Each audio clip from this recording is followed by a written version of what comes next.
Só para vocês verem o presente de Deus. Olha que lua linda ali. E é de verdade, hein, gente? E é de verdade. E já que... Mentira? Antes de colocar essa de óleo aí, eu quero mostrar uma... Tem que ir pra trás, pra trás. Vou deixar assim.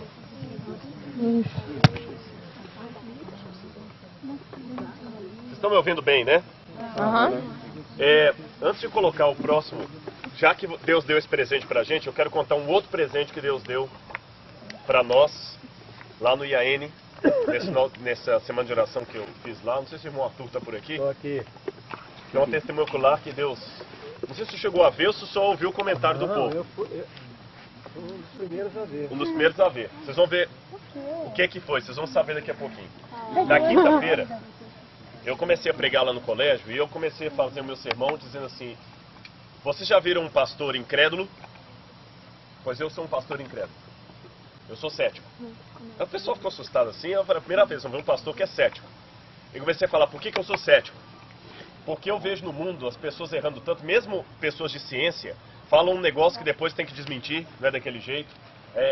Futurólogos fazem previsões, não estou falando daquele místico, eu estou falando do cientista, de como será a tendência de mercado, como tem hoje, e ele erra feio. Ou seja, há tantos erros que se cometem, que eu sou meio cético, porque quem me garante que o que está sendo dito hoje pelo especialista não vai ser mudado amanhã? O fundador da IBM falou que no futuro, no ano 2000, só haveria no mundo capacidade para construir 5 computadores. Porque o computador ia ser tão caro que não teria dinheiro para construir mais do que 5. O fundador da Warner Bros. Falou que a televisão nunca ia virar um sucesso. E vai por aí afora. Então tem tantos erros que por isso eu não acredito em qualquer coisa. Eu sou cético. Algo para me convencer tem que ser muito bem argumentado.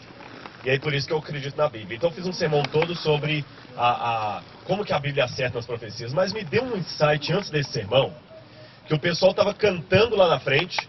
Eu peguei o computador da igreja, abri no colo e resolvi acrescentar 2 fotos que não estavam preparadas para o meu sermão e contar uma história para o pessoal.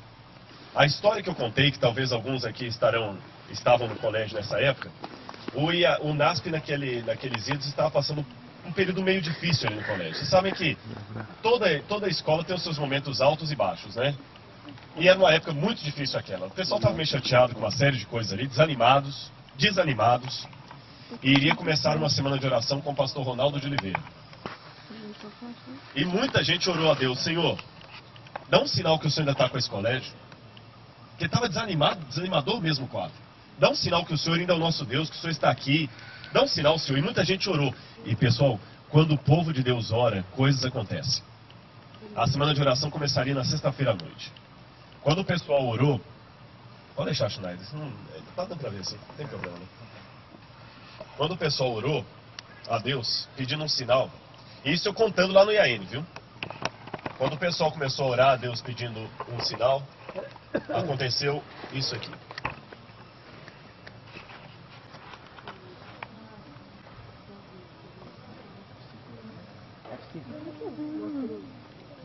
No alto da igreja do NASP aparece uma cruz. Perceberam? O que chamou atenção... Schneider, faça um favor para mim. Tenta achar o meu controle, ele está dentro da minha pasta, não sei onde eu coloquei. Ele deve estar... O Adolfo, você sabe qual é? O Adolfo já viu, ele vai estar aí dentro. Vocês conseguem ver ali no meio que eu queria apontar com o laser? Uma cruz sendo... Quem está vendo ali? Nítida. A foto não está sendo tão autêntica como foi no dia. No dia estava muito nítido, porque o céu estava azul, não tinha uma nuvem, e aparece só essa em cima da igreja. E eu quero chamar a atenção para alguns detalhes aqui com vocês. Vocês notem que, só um segundo aqui, eu vou colocar o meu... Cadê a lanterna para iluminar aqui?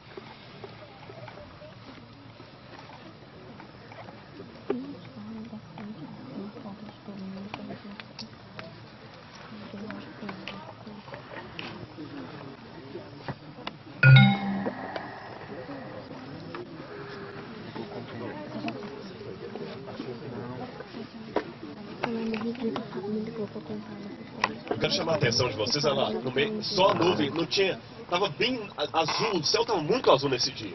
E aparece isso aqui em cima da igreja. E de novo aqui, olha. E chamou muita atenção do pessoal. Quero chamar a atenção de vocês também, que ela tem um formato aqui mais curto aqui, em cima mais forte. Eu preguei no IAN e resolvi mostrar essas coisas na quinta-feira. E eu me recordo que naquela época do NASP, eu mostrei isso em sala de aula. E um colega lá, alguém, não compensa dizer quem é por questão ética, discordou de mim. Falou, eu acho bobagem ficar mostrando isso aí. Eu acho bobagem. Eu pensei que você era mais inteligente, Rodrigo. Ficar acreditando, isso é só uma nuvem. Aí eu falei, é só uma nuvem? Então tá bom. Eu vou brincar de cético agora, de incrédulo. Eu estou falando vocês agora porque agora eu sou ateu. Vocês dizem que uma nuvem apareceu no deserto do povo de Israel, não foi isso? Ele falou, a nuvem era Jesus. Eu falei, não era não. Era uma nuvem qualquer. Ele falou, para com isso, você está me assustando. Eu falei assim, não, porque, veja bem, uma nuvem que aparece hoje, depois de a gente ter orado pedindo um sinal a Deus, que testemunhas oculares que viram e fotos para mostrar, você disse que é uma nuvem qualquer, com base em que eu vou acreditar numa que aconteceu há mais de 2.400 anos, que eu não estava lá, não tem nenhuma testemunha. Pode ter sido uma nuvem qualquer, o autor bíblico só errou. Nós temos uma dificuldade tremenda de reconhecer os milagres hoje. Pois se vocês pensam que o testemunho era esse aqui, você não ouviu nem a metade ainda. Depois que eu preguei isso no IAN, a gente fez um apelo ali na quinta-feira. Na sexta-feira, estava tendo lava-pés à noite, na praça do colégio ali. 3 meninas bateram rápido na porta lá do quarto. Pô, sai aqui, vem aqui fora. Eu falei, não, vem cá vocês. Eu pensei que era uma brincadeira, sabe? Algum trote assim, que você ia abrir, elas iam fazer alguma coisa. Não, vem aqui. Professor, lembra que você contou ontem da cruz? Eu falei, você pediu algum sinal a Deus aqui? Eu falei, não, pedi a Deus para mostrar o poder dele, mas nada específico. Eu falei, por quê? Ela falou, olha para cima. As 3 falaram. Quando eu olhei, havia 3 cruzes idênticas a essa embaixo da lua.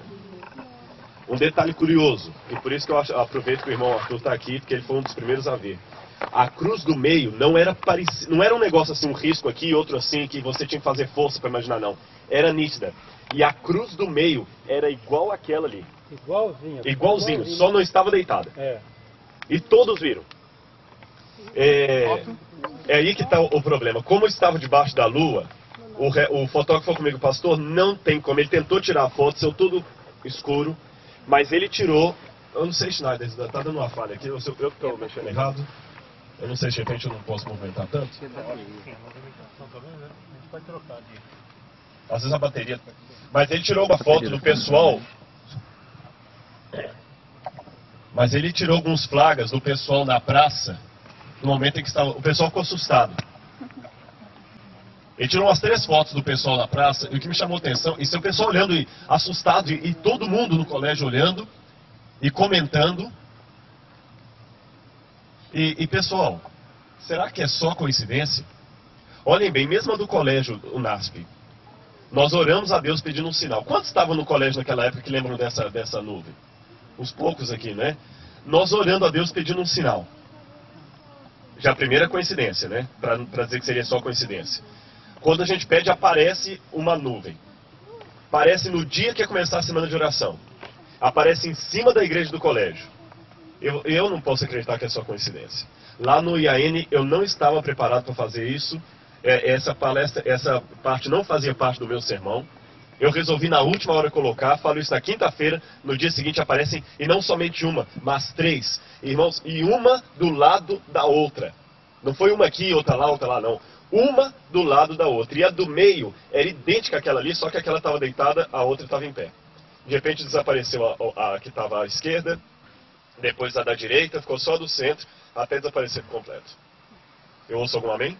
Amém. Por isso que eu acho que Deus opera, viu? A gente tem que montar essas coisas, sabe, pastor Moura? Nós somos muito céticos ainda para dar testemunho. Nós somos muito céticos ainda para dar testemunho, esse tipo de coisa assim. Mas não tem problema, rapidinho já dá para montar ali.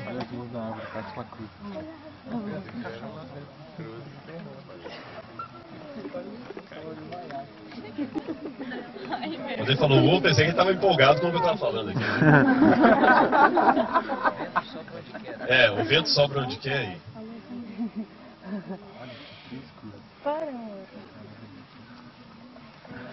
Legal. parede da igreja só. Muito bem, então pessoal, nesta noite,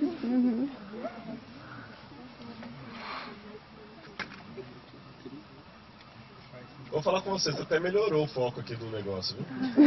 Não ficou maior agora? Ficou. É, pra esquerda, viu? Pra esquerda. Aí, deu. Aí já tá, não, mais um pouquinho.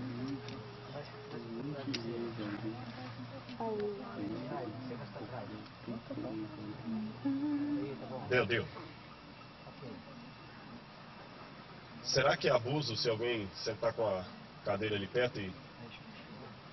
Vai revezando, se puder, uma hora pro professor Luiz, outra hora... Hã? Não, mas ficar em pé, vocês vão cansar. Coloca uma cadeira e vão revezando. Tá bom? Vai uns 50 minutos aqui agora. Bom, pessoal, agora então,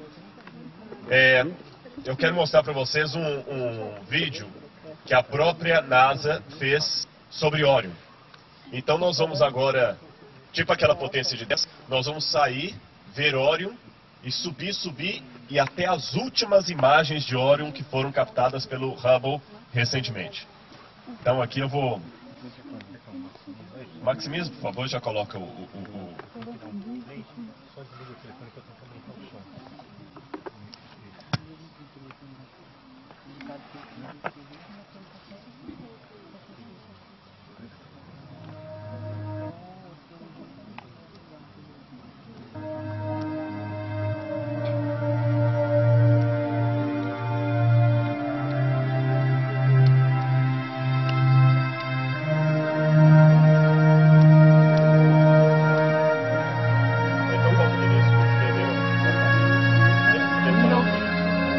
Ctrl F.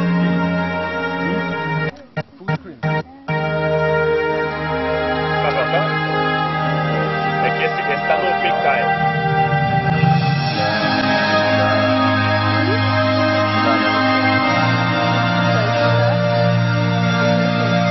Craquear pra explicar. Tem que craquear pra explicar. Tem versão inteira. E aí não... Acho que ele não tem a versão inteira não.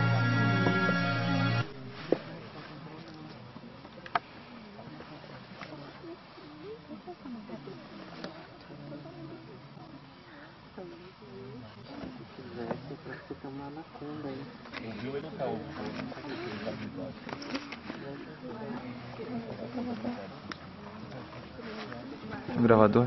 Onde que tá meu gravador? Ah, tá. Posso deixar aqui meu gravador? Quer? Vai estar olha. Vai ficar full screen, né?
Muito bem, pessoal. Essa animação que vocês viram, ela foi feita com centenas e centenas de fotos tiradas pelo Hubble, da NASA, e ela foi feita pela NASA mesmo. E ela foi disponibilizada no site, inclusive, um dos links ali da NASA. Mas é interessante que ela foi feita em 2006. Porém, um pouco antes disso, ou bem antes, em 1848, Ellen White parecia ter visto aquilo ali. E quantos aqui já ouviram falar de uma tradição da igreja de que a constelação de Órion é o lugar por onde Jesus vai voltar? A passagem de Órion. A maioria, né? Tudo isto se deve a essa estranha visão de Ellen White. Eu não sou astrônomo, eu vou falar do ponto de vista da arqueologia, que aí eu fico tranquilo, é a minha área. Mas depois da arqueologia, eu vou deixar com o que os astrônomos têm dito hoje sobre a NASA, tomando aqueles devidos cuidados que eu falei com vocês, de procurar fonte confiável aí. Olha o que Ellen White escreveu no livro Vida e Ensinos, página 110. A mesma profecia está repetida no livro Primeiros Escritos. A 16 de dezembro de 1848, o Senhor me deu uma visão acerca do abalo das potestades do céu. Nuvens densas e negras subiam e chocavam-se entre si. A atmosfera abriu e recuou. Podemos então olhar através do espaço aberto em Órion, de onde vinha a voz de Deus. A cidade santa descerá por aquele espaço aberto. Aquela animação foi justamente de Órion. As três Marias que você vê no céu são o cinturão de Órion, pena que elas não estão visíveis hoje aqui, e foi passando através daquilo ali até o espaço aberto que a NASA descobriu que há ali e que a senhora White já tinha visto em 1848. Agora, é curioso que em 1959, o professor Julio Mian, que era membro na época da Associação Brasileira de Astronomia, ele escreveu um livro chamado Maravilhas da Ciência. E o que me chama a atenção é que esse livro foi publicado pela Associação Brasileira de Astronomia. Então, eles não iam publicar se fosse uma bobagem. E esse livro foi usado como livro de referência em astronomia no Brasil. E Julio Mian fala de muitas coisas do espaço sideral da física, e ele menciona um capítulo sobre nebulosas bizarras. E quando ele fala das nebulosas bizarras, em 59, ele já falava que o Observatório Óptico de Monte Palomar, na Califórnia, que era o mais sofisticado da época, note, em 59 o homem não tinha ainda pisado na Lua, aquele observatório óptico mostrava que em Órion parecia ter um túnel, um buraco, um espaço aberto. E ele conclui esse capítulo sobre Órion naquela data dizendo o seguinte: uma escritora americana, Ellen G. White, que nada sabia de astronomia e que provavelmente nunca ouviu falar na nebulosa de Órion, em um de seus livros traduzido para o português com o título de Vida e Ensinos, depois de comentar esta luminosidade, escreveu. Aí ele põe justamente o texto de Ellen White e conclui dizendo: isto dito tão simplesmente por quem nunca olhou num livro de astronomia, nem sonhava com buracos em parte alguma do céu, só pode ser acreditado a dois fatores: histerismo ou inspiração. Para ser histerismo, parece científica demais a afirmação de que toda uma cidade, a Nova Jerusalém, tenha livre passagem pelo túnel de Órion. A escritora não sabia do túnel, nem que ele é tão largo a ponto de comportar 90 sistemas solares. Terá sido revelada a esta escritora uma verdade que os astrônomos não puderam descobrir? Maravilhas da Ciência, página 281, editora Minerva. Eu sou Julio Mian, era um adventista, mas o que me chama a atenção é o fato de que esse livro foi escrito por ele a pedido da Associação Brasileira de Astronomia e foi patrocinado por um professor da época da USP, por dois professores de astronomia, diretores da Associação Brasileira de Astronomia, e referendado e usado em universidades. Se ele tivesse escrito uma bobagem, ninguém leria. E ele ali testemunha e fala de Ellen White, e o livro dele foi aceito de maneira clara. A Bíblia diz em Salmo 19, 1 e 2, os céus proclamam a glória de Deus, e o firmamento anuncia as obras de suas mãos. Como falei com vocês, eu não sou físico, não sou astrônomo, então vou falar da área a minha área para ficar mais tranquilo. Quando você pega no hebraico essa expressão, os céus proclamam a glória de Deus, você tem um verbo sapar, que significa contar. Contar, não contar somente de número, mas contar assim, de registrar uma história contando em capítulos. Trocando em miúdos, o que está escrito ali no hebraico, no Salmo 19, é que o céu é como se fosse um flanelógrafo, no qual foi desenhada a glória de Deus em capítulos, a história da glória de Deus. E um dia discursa a outro dia o conhecimento. Que conhecimento? Alguma coisa que Deus fez foi contado no céu em capítulos. Entenderam?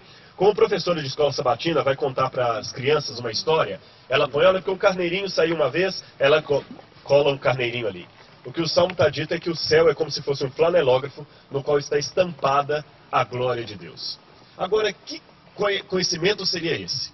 Para mim, o conhecimento adâmico. Deus chegou para Adão e Eva depois do pecado e falou, olha, eu vou dar o Messias para vocês, eu vou dar a salvação para vocês. Existe uma tradição muito antiga que eu queria compartilhar com vocês.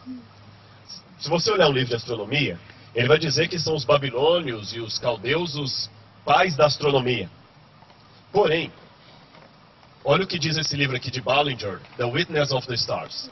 Descobertas arqueológicas têm mostrado que antigas tradições da Pérsia e da Arábia dizem que Adão, Sete e Enoque foram os primeiros astrônomos que deram nome às constelações.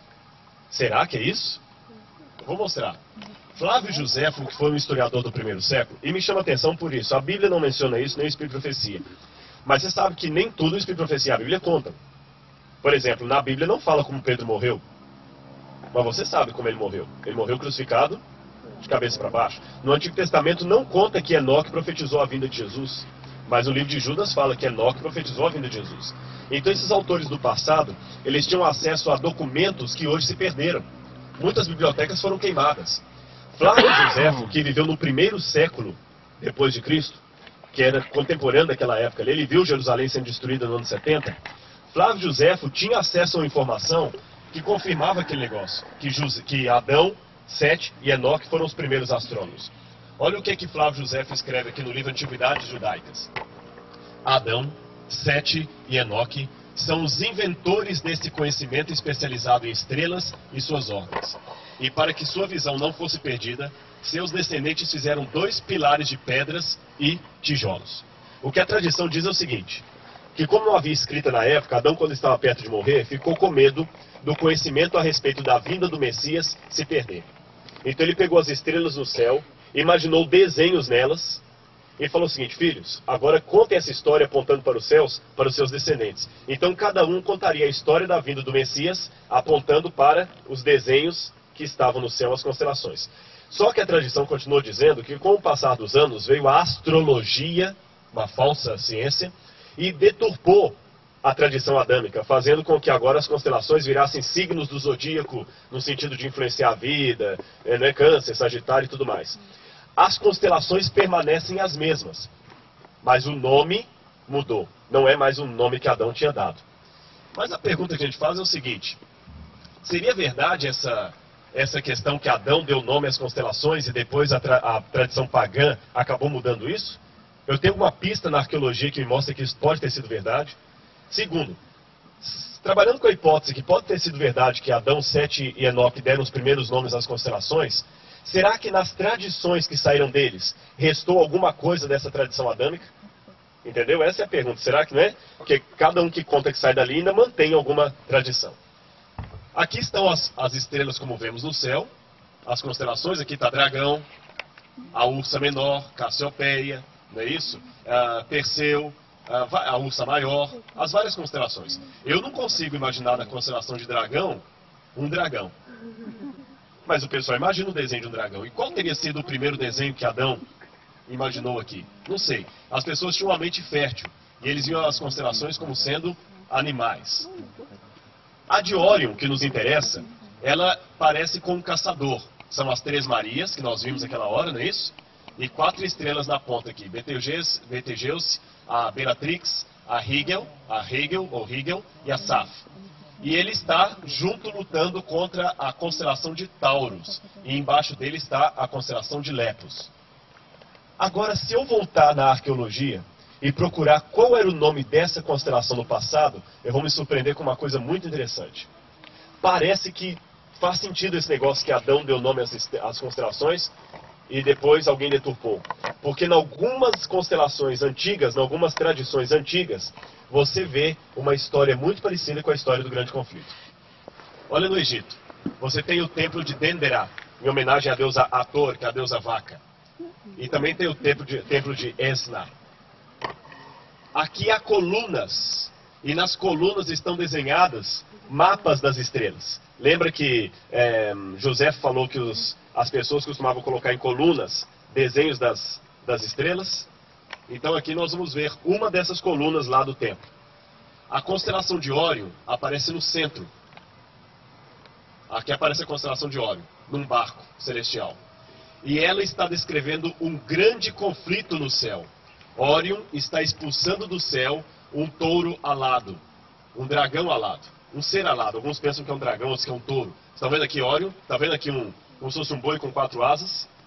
Órion é visto aqui no Egito como sendo o grande Osíris expulsando do céu um ser alado que não tinha mais o seu lugar ali. Parece com uma história que você conhece ou não parece? E também em Dendera você tem o teto hoje original está no Museu do Louvre, que foi tirado lá do Egito, e nesse teto você tem os desenhos das constelações e Órion aparece aqui no canto. E me chama a atenção que embaixo do pé de Órion, ao invés de ter a constelação de Lepus, você tem a constelação de uma cobra. E ela é chamada de Basti Beki, ser caído e confundido. E Órion está pisando na cabeça da serpente. E está lutando contra o dragão. É curioso que Osíris, ou Sahu al-Sar, que é o nome que eles dão para a constelação de Órion, ele era filho dos poderes do céu, do Nut, o céu, e a Geb, que é a terra. E é interessante que fala que o seu irmão Set, que era o poder da escuridão, o matou por inveja. Peraí, a Bíblia conta um pouquinho diferente. Set na Bíblia é o bom, é o terceiro foi de Adão, e é o bom. Foi Caim que era o mal que matou Abel. Mas aqui eles colocam Set como sendo o vilão, o ruim. Eu fiquei pensando, será que não é a história da Bíblia contada na tradição do outro lado? Não é isso? Cada um tem uma maneira de contar do seu lado. Se você for à Mesopotâmia, a constelação de Órion era chamada por eles de An ou Anu, que significa o pastor divino, o verdadeiro pastor divino. E o seu nome é uma variação de Uru Aná, luz do céu. E os mesopotâmios apontavam para Órion e falavam, ali fica a luz do céu. Dali vem a luz do céu, dali os deuses vêm comunicar a terra. Isso na Mesopotâmia, na época de Abraão. Também o Gilgamesh, que foi escrito 4.000 anos atrás, ele também narra uma luta cósmica, cheia de deuses e tudo mais, mas também envolve a constelação de Órion. No Egito, eu já falei com vocês que era Osíris. Agora uma pergunta, por que Órion chama Órion? Existem 2 mitologias gregas que explicam isso aí. Eu vou contar só uma delas a vocês por causa do tempo. Uma dessas mitologias conta que havia um homem chamado Iriels. Ele era viúvo e não tinha filhos. E o seu sonho era ter um filho. E um dia Iriels recebeu na casa dele 3 forasteiros, 3 homens estranhos. Um deles era Poseidon, o outro era Mercúrio e o outro era Zeus. 3 deuses. E ele não sabia. E ele tratou muito bem aqueles 3 forasteiros. E por ter tratado muito bem os 3 forasteiros, quando eles estavam indo embora, Zeus ficou para trás e falou o seguinte, olha, você nos tratou bem sem saber quem nós éramos. Nós somos 3 deuses do Olimpo. Pois então vou te dar um presente, peça o que você quiser que você vai ter. Ele falou, pois já sei o que eu quero ter um filho. Aí Zeus promete, pois então você vai ter um filho. E uma raposa deu à luz ao menino dele, e ele colocou o nome do menino de Órion. E Zeus acabou pegando Órion e colocando uma constelação no céu em homenagem a Órion. E Órion se tornou um caçador. Essa história parece com que história que você está acostumado com isso? Hã? De Abraão, não é isso? Abraão também recebe 3 visitantes celestiais. Um deles fica para trás e promete a Abraão que ele ia ter um filho. E nasce Isaac. Só que antes de Isaac nascer, qual outro filho que nasceu? Ismael. Qual era a profissão de Ismael? Arqueiro caçador. Então eu pergunto, será que não é a mesma história de Abraão contada na versão dos descendentes de Ismael? E é Órion que justamente isso. E por que Órion, esse destaque? Porque tinha alguma coisa especial ali. A Bíblia também fala do Leviatã e do Behemoth. Você tem aqui o Leviatã. A Bíblia várias vezes fala Deus lutando contra esses 2 animais, símbolos do mal. A serpente, o Leviatã e o Behemoth. O livro de Jó fala disso. Aí quando você vai nas cartas antigas, você vê que Órion sempre é retratado como o guerreiro celestial que expulsa do céu o dragão alado. Olha aqui Órion. Órion aqui, esse é um mapa de 2.500 anos atrás, da Pérsia. Órion é mostrado aqui como um guerreiro. Aqui está a constelação de Gêmeos. Aqui está Órion expulsando do céu um dragão alado. Aqui Órion e o dragão. De novo, aqui também no mapa iraniano, você tem a Barirosh, Babilônia, e aqui de novo Órion, talvez Tamuz, lutando contra um ser alado rebelde que ele expulsa do céu. Outra cultura, mas mostrando a mesma fórmula. Órion como sendo um guerreiro que expulsa do céu um ser alado que não tem mais lugar ali. Outro, aqui Órion é apresentado como sendo o deus Ninurta, e ele está pisando na cabeça da serpente de Azag. Conseguem ver aqui? E é interessante que algumas vezes esse ser inimigo que é expulso do céu é retratado como um dragão com asas, às vezes é retratado como uma serpente. Vocês viram no Egito? Viram também na Mesopotâmia? Aqui de novo, olha. E tinha também Anzu. Às vezes essa serpente Azag é chamada de Anzu, e ela aparece na dragão com asas. No Apocalipse, quando tem a guerra cósmica lá do grande conflito, fala e foi expulso do céu o dragão, a antiga serpente. Aqui de novo, você vê aqui direitinho, Ninurta pisando na serpente. Lá na Babilônia também tem uma tradição, mas eu queria chamar a atenção dela para vocês. De novo, o dragão, Tiamat, ou Anzu, sendo expulso do céu. Está vendo o dragão com asas? Só que o que me chama a atenção é que quem está expulsando o dragão do céu é um querubim. A Bíblia fala que os querubins tinham 4 asas. E esses seres alados, aqui é o deus Ninurta, o Marduk, ele é chamado de querubim. O querubim expulsa o dragão inimigo do céu. Parece também com uma história da Bíblia, não parece? Só que o que está diferente ali? Foi o querubim o herói que expulsou o dragão do céu? O querubim é o dragão que foi expulso. Ele é o dragão. Então vocês estão vendo nesses mitos aqui da Babilônia, do Egito, que eu mostrei, da Pérsia, a história de Adão e Eva, só que contada na versão pagã. Mas vocês notam algum resquício com a Bíblia?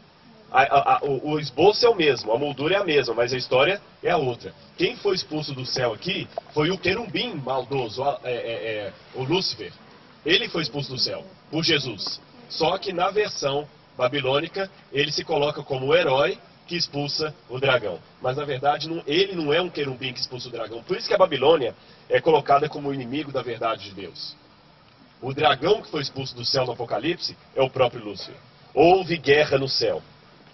Pelejaram o dragão e seus anjos. Também Miguel e seus anjos. Contudo, o dragão foi expulso do céu e não se achou o lugar dele ali. A mesma história. E o que me chama a atenção é que em todas essas culturas da antiguidade, e outras que eu poderia mostrar, o Órion sempre é a constelação que mostra isso aí. E naquela época, pessoal, as pessoas não sabiam ler nem escrever. Então sabe o que os pais faziam? O que eu estou fazendo com vocês aqui. Sentavam os filhos, apontavam para as estrelas no céu e começavam a contar a história apontando para as estrelas. As estrelas eram o flanelógrafo, era o PowerPoint da época.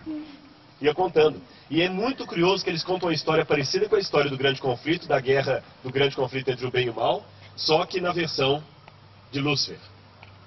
Aqui também no Egito você tem Órion retratado como Osíris, entre 2 querubins alados. Olha aqui, mais um aqui, ó. Um querubim protetor, protegendo a glória de Osíris. Igualzinho a Bíblia fala que Deus tem os querumbins ali. São deturpações. Aprenda uma coisa, ninguém falsifica uma nota de R$3. Não existe. Ninguém falsifica. Ele sempre vai falsificar uma que existe. E ele vai tentar imitar ao máximo. Então não se assombre no paganismo ter tanta coisa semelhante à Bíblia, porque a fonte de todos é a mesma. Tradição adâmica. Até no Egito, Órion era tão importante que as 3 pirâmides, Miquerinos, Kefren e Keops, ou Khufu, aqui perto de Ginsé, elas estão imitando o cinturão de Órion. Só para por aí, porque tem alguns ufólogos que já querem, ali era o lugar que o disco voador pousava, tudo é bobagem, não tem nada a ver. Mas que eles faziam um estudo das estrelas e deixavam ali imitando o Órion, deixavam. Olha aqui. O sul está para baixo, esse livro que eu peguei está de ponta cabeça, viu? Se você pegar o mapa estelar, aqui você tem Órion, as 3 Marias, as 4 estrelas em volta, e aqui você tem Iridanos. Igualzinho aqui, ó, você tem também as 3 pirâmides, 4 em volta, e aqui você tem o rio Nilo. Por que eles imitaram Órion? Porque Órion estava no centro da atenção deles. E por que Órion estava no centro da atenção deles? Aqui está Órion, caçador. Aqui fica Taurus, que na época era o dragão. E aqui fica Lepus logo aqui embaixo. Por que Órion era o centro da atenção? Não sei. Mas me chama a atenção que Ellen White não sabia nada disso. E uma vez Deus também mostrou para ela que de Órion se ouviu a voz de Deus. E que a volta de Cristo, que dali desceria a Nova Jerusalém. Como eu não sou astrônomo e não quero errar, as fontes que eu vou pegar para vocês agora vêm da NASA, viu? www.nasa.gov. Não é nada de www.mesmo.com.br, é um negócio que ninguém sabe de onde que veio. Aqui está uma foto de Órion. As Três Marias e as 4 estrelas em volta. Essa aqui, estão vendo que ela é maior do que a outra, mais amarelada? Ela tem um nome curioso. É a estrela de Betelgeuse. Ela, olha o tamanho da órbita da Terra. Olha o tamanho da estrela de Betelgeuse. Olha a órbita de Júpiter. Ela é mais de 400 vezes maior que o nosso Sol. Ela é enorme, Betelgeuse. E me chama a atenção que eles falam que Betelgeuse, os astrônomos estão tentando achar da onde vem esse nome Betelgeuse. Eles têm uma hipótese, mas não uma certeza, que é uma corruptela do árabe, Yad al-Jawzah, que significaria a mão daquele que está no centro, ou a casa dos gêmeos. Mas eu tenho uma outra hipótese. Essa estrela chamada Betelgeuse, que está justamente no ombro de Órion, e que está a 1.400 anos-luz da Terra. Bom, se a luz propagar a uma velocidade de 400 mil km por segundo, 300 mil km por segundo, velocidade regular, alguns pensam que ela é variável, tem alguns físicos que estão dizendo que a velocidade da luz pode variar. Vamos deixar isso para os físicos discutirem. Nessa velocidade de 300 mil km por segundo, dá para você circular a Terra 7 vezes, em 1 segundo. Então imagina, num segundo você já tinha rodado a Terra 7 vezes. Mesmo nessa velocidade, você gastaria 1.400 anos para chegar até Betelgeuse. Aqui eu tenho uma foto do Hubble, mostrando o Órion e a Betelgeuse aqui. Agora, qual é o nome da estrela mesmo? Betelgeuse. Ela me lembra uma história da Bíblia. Jacó um dia teve um sonho. Ele dormiu num gramado, ou num lugar, talvez não tão gramado, porque era deserto, mas num lugar como esse, sozinho, olhou para as estrelas no céu, colocou uma pedra como travesseiro e teve um sonho. Ele viu anjos de Deus subindo e descendo, ligando a terra até o céu através de uma escada. E quando ele acordou do sonho, ele ficou tão impressionado que ele disse o seguinte: despertado Jacó do seu sono, disse: na verdade o Senhor está nesse lugar e eu não sabia. E tremendo disse: quão magnífico é este lugar! É a casa de Deus. Casa de Deus em hebraico, Beit El. Você não fala Betânia, Beit Ania, casa das tâmaras. Belém, Betlehem, casa do pão. Betsaida, casa da misericórdia. Betel, casa de Deus. É a casa de Deus, Betel. E é a porta dos céus. E é o lugar. Cidade que outrora se chamava Luz, deu o nome de... Não ouvi? Betel. Qual que era o nome da estrela? Betelgeuse. Betelgeuse. Casa, portal da casa de Deus. Ellen White também não sabia disso. Está no ombro de Órion. Eu penso que essa Betelgeuse que está aqui é um nome já dado antigo, porque de alguma maneira, eu já mostrei para vocês através da arqueologia, havia uma tradição que ali era a porta do céu. E eles escolheram a constelação de Órion como símbolo para explicar para a humanidade o grande conflito entre as forças do bem e do mal, quando um ser alado foi expulso do céu por um guerreiro. E nós temos a versão bíblica disso quando Jesus expulsa Satanás do céu. Agora, as Três Marias, vistas de perto, é aquele vídeo que eu vou repetir no final. Olha como elas são lindas. Estão vendo? Você vê de longe e não imagina tudo isso. Aqui está a nebulosa Cabeça de Cavalo, que ela tem o formato da cabeça de um cavalo. E dentro de Órion, eles estão descobrindo uma coisa que fascina os astrônomos. Uma luminosidade muito intensa que já tem tomado conta dos astrônomos desde a década de 50. Depois, com telescópios cada vez mais sofisticados e o Hubble, eles estão tirando fotografias e estão intrigados com essa luminosidade que aparece. Além disso, tem um trapézio de estrelas ali dentro que chama atenção com esses pontos brilhantes. Eles não sabem dizer o que são esses pontos brilhantes. Estão vendo esse tanto de pontinho brilhante? Eles não sabem o que é isso. E a luz é muito intensa. Teorias que eles pensam. Bom, vários astrônomos, eu vi vários artigos da NASA ali, artigos indexados, científicos, não só da NASA, mas de links de outras universidades ali que estão linkados na NASA. Alguns astrônomos pensam que Órion seria um buraco negro. Bom, se Órion é um buraco negro, é estranho porque um buraco negro não emite luz. E Órion emite luz. Deixa eu mostrar rapidamente o que é um buraco negro, para você poder entender. Isso aí seria um buraco negro. Imagina que eu pegue um objeto aqui e vá jogá-lo para o céu. Eu jogo, esse objeto ele vai subir até uma determinada altura e depois vai cair. Quanto mais força eu colocar na mão, mais rápido ele vai, mais alto ele sobe. Aí uma hora ele acaba caindo.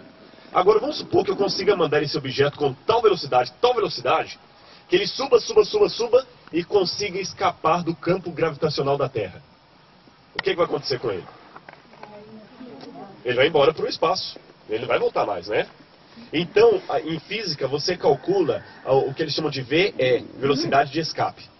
Ou seja, a que velocidade o objeto tem que sair da minha mão para conseguir escapar da gravidade da Terra e não voltar mais. Um buraco negro tem tanta gravidade, que ainda que você mande um objeto à velocidade da luz, ele volta. Ele acaba caindo de novo, de tanta gravidade que tem. Imagine que você enche uma pia d'água e solte o ralo, a água começa a descer e vai formando um túnel, não vai? E se você picar um monte de papel ali naquela água, aqueles papéis não vão sendo engolidos ali pelo túnel? Esse é um buraco negro. São túneis que estão sendo no espaço e engolem tudo. Só que, caso proceda que Órion seja um buraco negro, o estranho é que ela emite luz. Outros astrônomos têm outras ideias, que Órion podia estar repleto de quasares. Quasares são pequenos objetos flutuantes no céu que viajam a velocidade de 98% da velocidade da luz. E eles emitem de por segundo energia que daria para suprir a Terra de eletricidade por milhões de anos. E eles emitem em um segundo. Alguns pensam que seriam planetas novos. Se forem planetas novos, é interessante que nós teríamos pela primeira vez a astronomia admitindo planetas que não vivem em torno de estrelas, que não giram em torno de estrelas. Seriam estrelas novas e supernovas, estrelas e planetas, um sistema solar desconhecido, proplyds, discos protoplanetários. Hoje, a ideia mais corrente entre os astrônomos, a partir do ano de 2005 para cá, é que ali em Órion existe um grande berço de estrelas.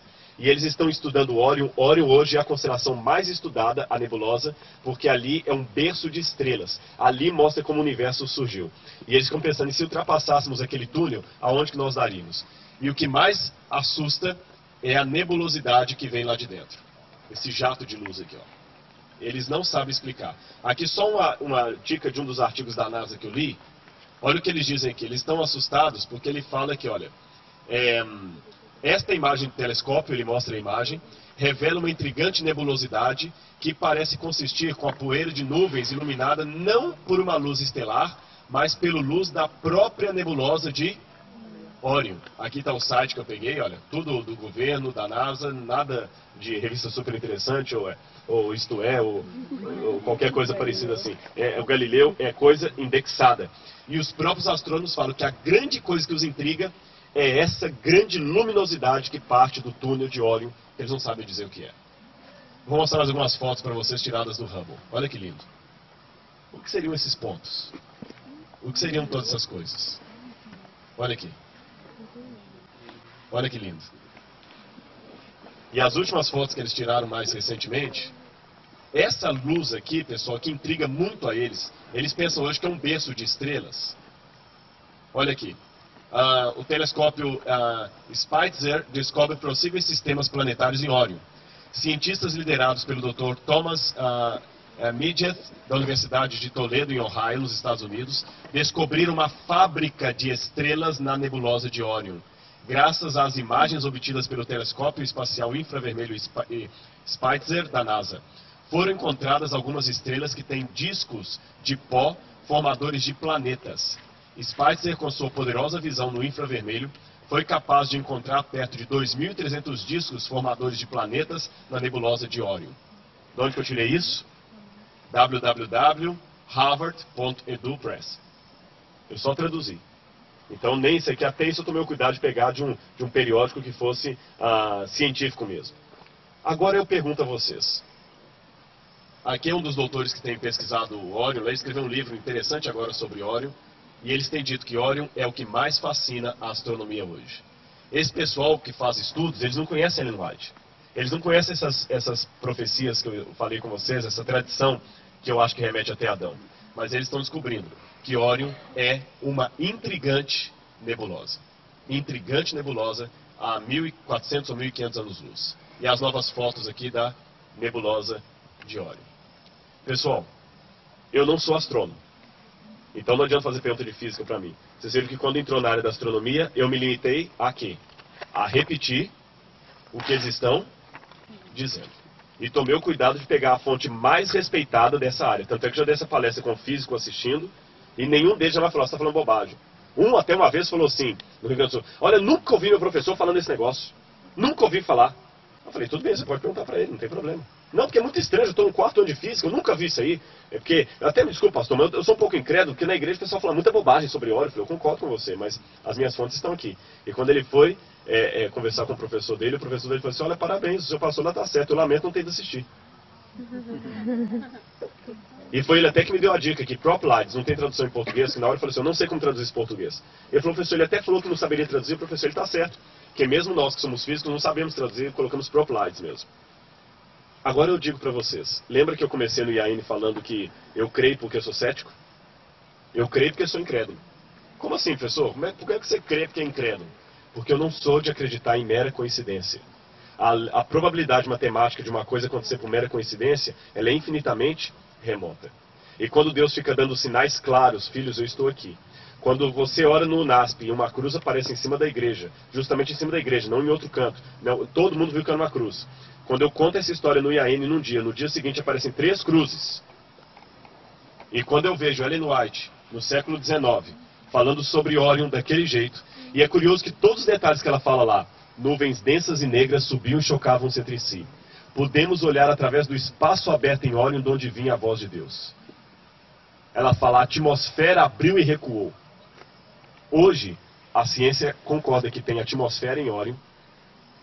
Atmosfera em Órion. Alguns pensam que tem até água ali em Órion. Aí eu vou deixar para os físicos isso. Para mim, como sou leigo em física, eu prefiro apenas me limitar a dizer que o que a NASA fotografou, para mim, é apenas o preparo da volta de Jesus. O que hoje é isto, amanhã será isto. Ele está voltando. E eu quero terminar mostrando mais uma vez para vocês aquela animação que a NASA fez de Órion, para que nessa noite você possa ir dormir pensando um pouco nessa... Obrigado. Pensando um pouco nisso. Agora que você já sabe como é que é o Órion, o espaço aberto, e que quando ele vier nas nuvens do céu com poder e grande glória, você esteja preparado ali entre ele. Quando é que eu posso só bater o player aqui? Ele não está meado.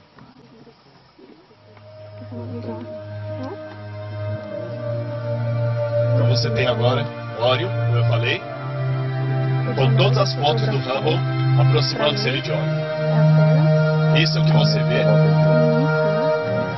E finalmente o que nosso olho nu não consegue enxergar. Mas lembre-se, Jesus falou, haverá sinais no céu, no sol, na lua e nas estrelas.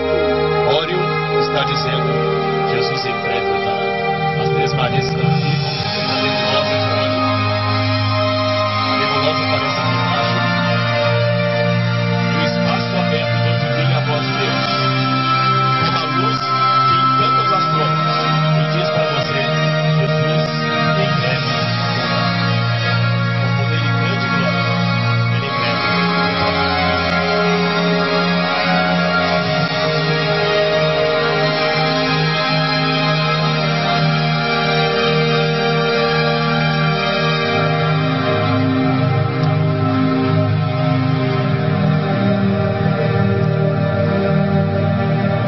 Imagine o privilégio de um dia poder ver isso ao vivo e a cores, com os anjos levando você depois da volta de Jesus. Eu espero, Senhor, que nós vamos passar por isso aí, sem riscos de ser fulminados ou esmagados ali pela gravidade, qualquer coisa assim. E do outro lado estará a nova Jerusalém. Eu creio nisso.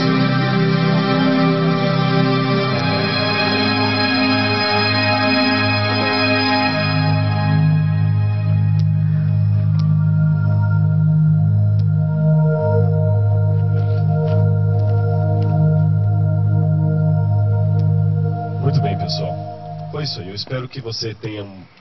Obrigado que apesar do cansaço vocês ficaram. Mas eu espero que eu tenha colocado um bocado de coisa para você pensar aí nessa noite, né? Eu quero um dia estar em Órion. Eu quero um dia cruzar aquele túnel ali com Jesus. E nós vamos em nome, pela graça dele, em nome dele. Eu espero que você saia desse acampamento não apenas com informações intelectuais e acadêmicas, mas com um compromisso de renovar cada instante a vida espiritual com vocês. Porque eu quero fazer essa viagem, eu quero ir para Órion e não quero ficar de fora disso não. Que Deus abençoe você. Pastor. Moisés.